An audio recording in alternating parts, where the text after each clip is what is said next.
Сәлеметсіздер ме? Қайырлы күн. Менің есімім Алия.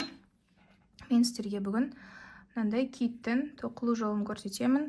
Мына китке МК диктант түрінде болады. Ал мына құрбақаның МК-сы секілді.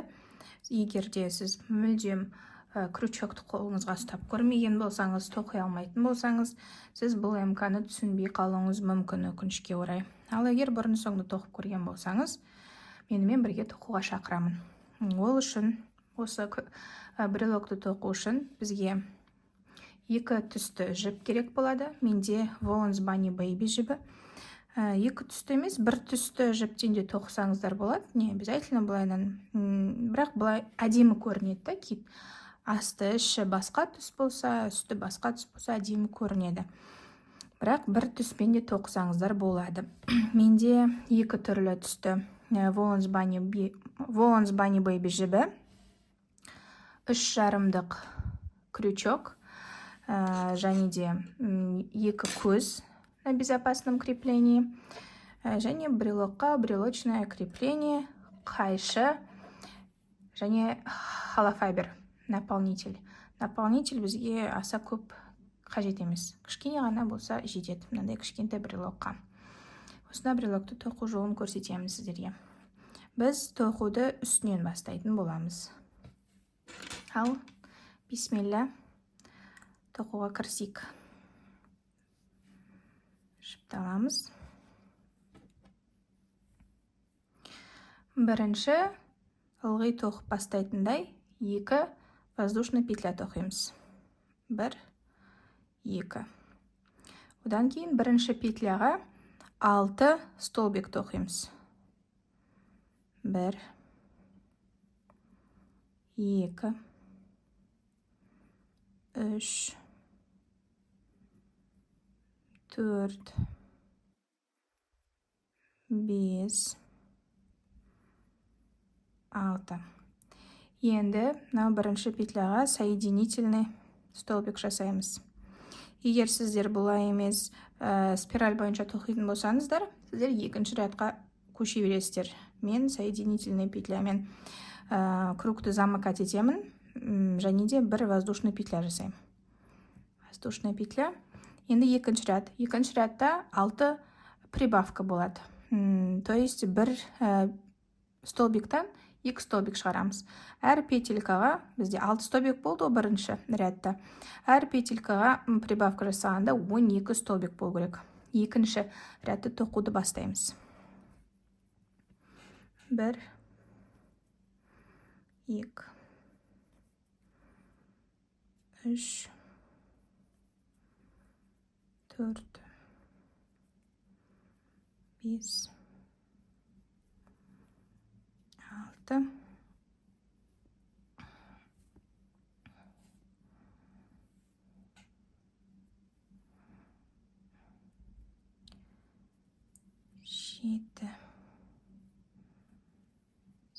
7, 8,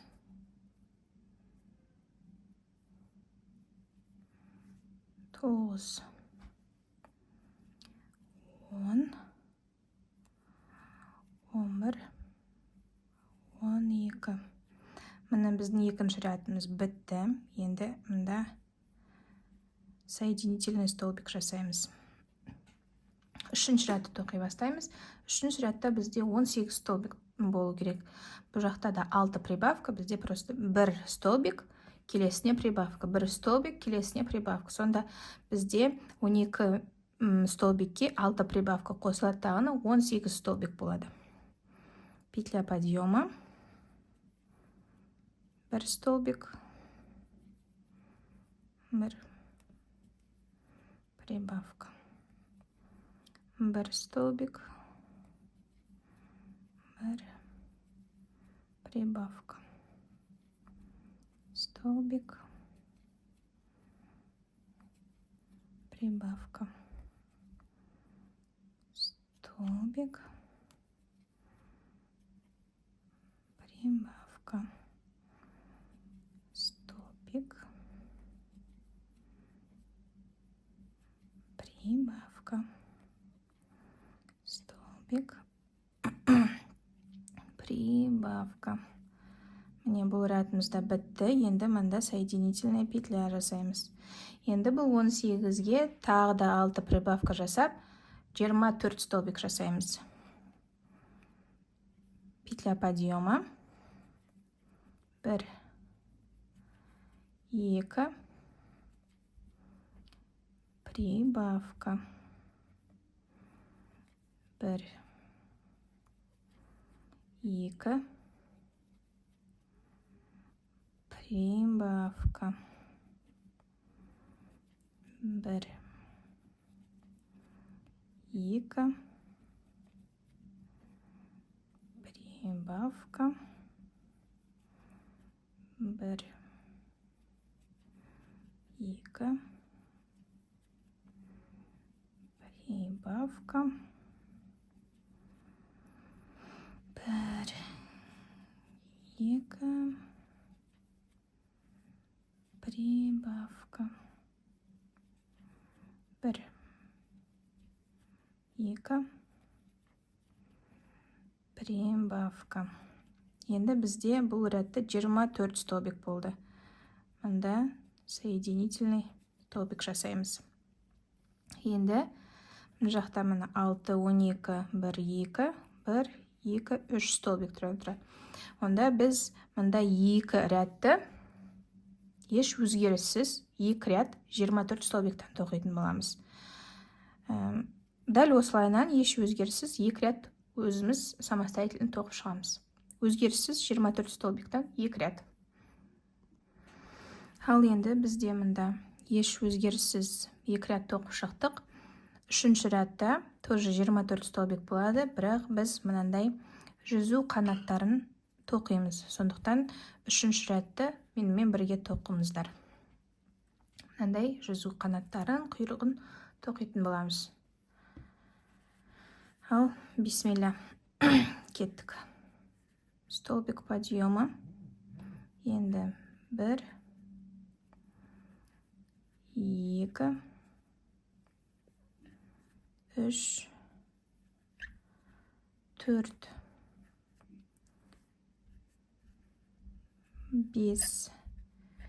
5 столбик тоқығаннан кейін біз бірінші мына қанатын тоқып бастаймыз. Бұл қанатын тоқу үшін біз 4 воздушный петля жасаймыз. Ол үшін міне былай 1, 2, 3, 4. 4 воздушный петлянын екінші петлядан артқа қарай үшеуін қайтамыз. 1,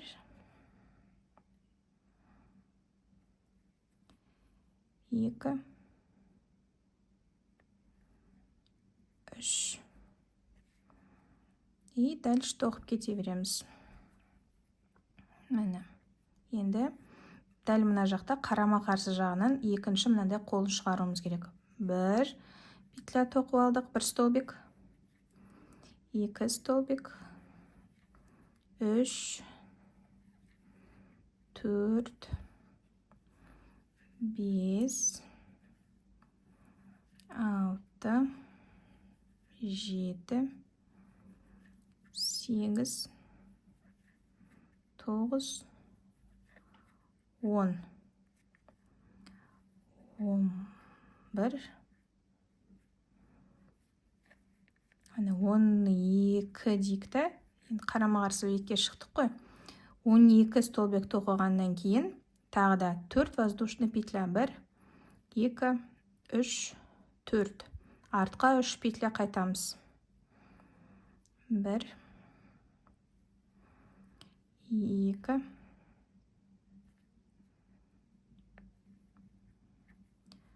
3. Енді тағы да 1,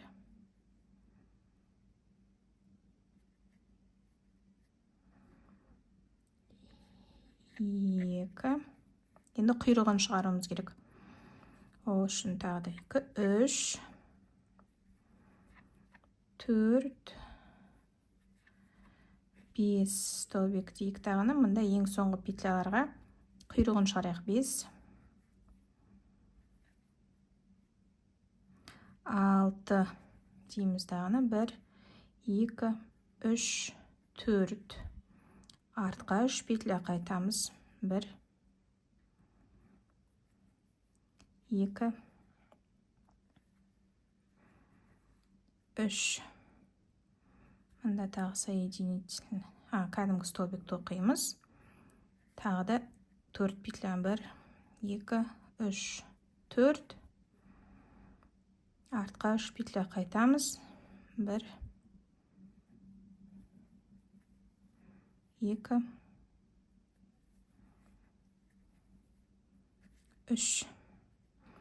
Мына жерге соединительный петля жасаймыз. И мына ең басындағы петелькаға тоже соединительный петля жасаймыз. Сонда мына артында құйрықтары 2 қанаты, 2 жүзу қанаттары шықты. Бір петляны босатып аламыз. Соединительный петля жасамас бұрын біз екінші жіпті, егер сіз 2 түсті қылып жасайтын болсаңыздар мен секілді, осы жерден екінші жіпті қадаймыз. Былайынан соединительныйды уже екінші жіптен бастаймыз. 1 петля подъема. Мына жіпті кесіп былай алып тастаймыз. Екеуін байлап қоямыз ажырамас үшін.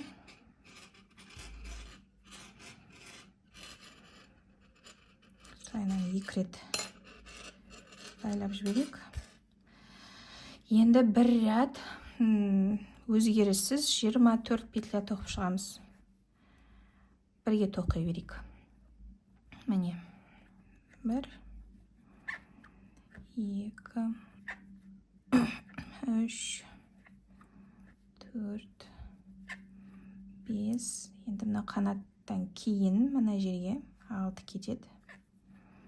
6 7 8 9 10 11 12 13 14 15 16 17 18 19 20 21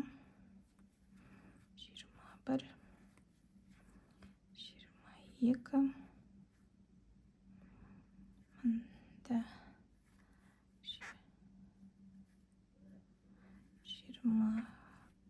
23 былай 24 дейік та, мында соединительный петля жасаймыз. Міне. Енді біз убавка жасаймыз. Убавка дегеніміз, мұн жақта біз көбейттік қой, енді азайтамыз. Біз уже жауып жатырмыз. 2 петля убавка, 2 петля убавка. Бәрін бірге тоқи берейік. Міне. 1 петля подъема, 1 столбик, 2 столбик, убавка. 2 столбикті бірге тоқимыз. Убавка. 1 столбик, 2 столбик, убавка. 1 2 убавка. 1 2 убавка. 1 2 убавка. 1 2 убавка. Енді осы жерде біз көздерін салып аламыз керек, өйткені ары қарай бізде ойыншығымыз жабылуға береді. Осы жерде, егер сіздерде андай безопасный креплениеде көздер болса, көздерін қадап алыңыздар. Былай көздерін қалай қоясыздар, түр келбеті де киттің соған байланысты өзгеріп тұрады. Сондықтан өздеріңізге ұнаған жерге қадап алыңыздар. Бір-біріне бүйтіп жақын орналастырсаңыздар болады. Мен былайынан қанаттарынан былай қарасаңыздар бір столбик қанаттан былай қарай қоямын. Осылай. Сол кезде маған киттің түр келбеті ұнайды. Міне осылай қойып алдым. Енді астындағы заглушкасын қадаймын. Обязательно 2 рет түсіремін осылайынан.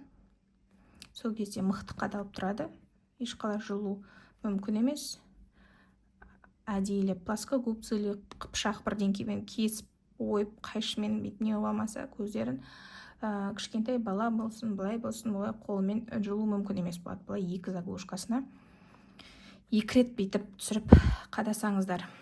Осылай қададық. Енді как обычно жабуға кете береміз. 2 столбик убавка жасадық. Енді 1 столбик убавка жасаймыз. Бізде қазір 18 столбик болып тұр. Одан кейін уже 1 столбик убавка жасағаннан кейін бізде 12 қалады. Оны полный убавка жасап жабатын боламыз. Петля подъема жасаймыз. Енді столбик. Тоқтай тұрмыздар, менде бір қате кетті. Петля подъема. Столбик. Убавка. Столбик. Убавка. Тағы бір столбик. Убавка. Сонда бізде 6 убавка болады. Сонда 18-ден 12 столбикке дейін қысқартамыз. Столбик. Убавка. Столбик. Убавка. Столбик. Убавка. Енді соединительный столбик. Осы кезде біз ішіне наполнителін толтырып аламыз. Холофайберлерін салып аламыз. Өйткені дальше уже жабылатын кезде холофайберін салу қиындап кетеді.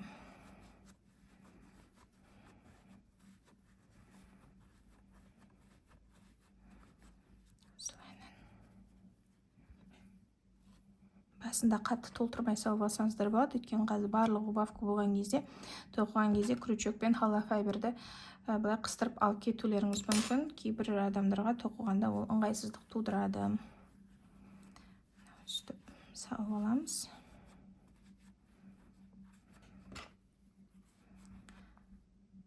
Енді полный убавка жасап жабамыз. Петля подъема. Міне былай. Убавка. Убавка.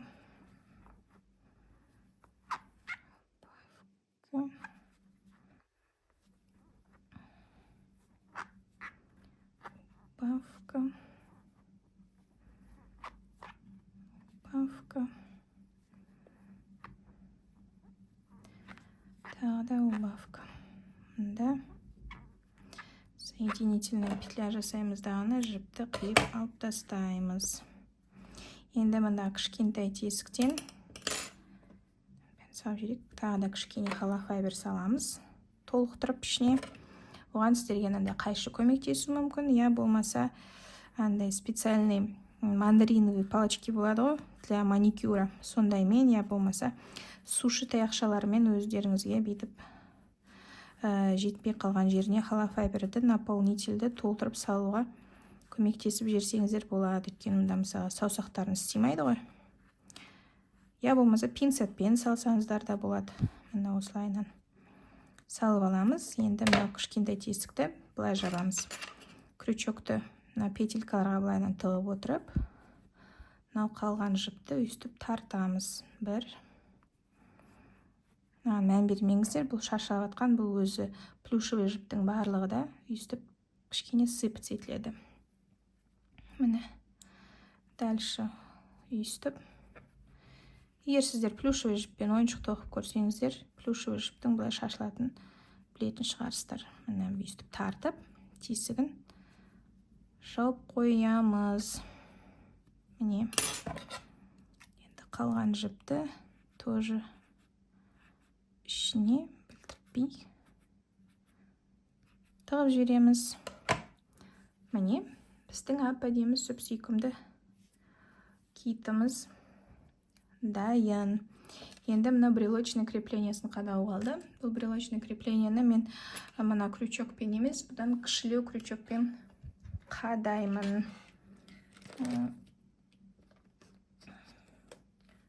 Мына менде мынандай китайский крючок бар. Соның шетмен бейтіп аламындағыны жіп жағынан бейтіп қыстырып алып, шығарып, крючокты қадап қоям. Ой, брелочный крепление міне. Осындай сүп-сүйкімді киіт шықтымды. Аузын тігіп қойсаңыздар болады, бірақ маған осылайда ауызсыз өте әдемі осындай сүйкімді киіт шықты. Мінекей. Менімен бірге тоқығандарыңызға көп-көп рахмет. Осы ролик сіздерге ұнаған болса, лайк басып, комментарий жазып, мені қолдап кеттіңіздер. Аяғына дейін көріп, менімен бірге тоқығандарыңызға үлкен-үлкен рахмет айтам сіздерге. Сау болыңыздар.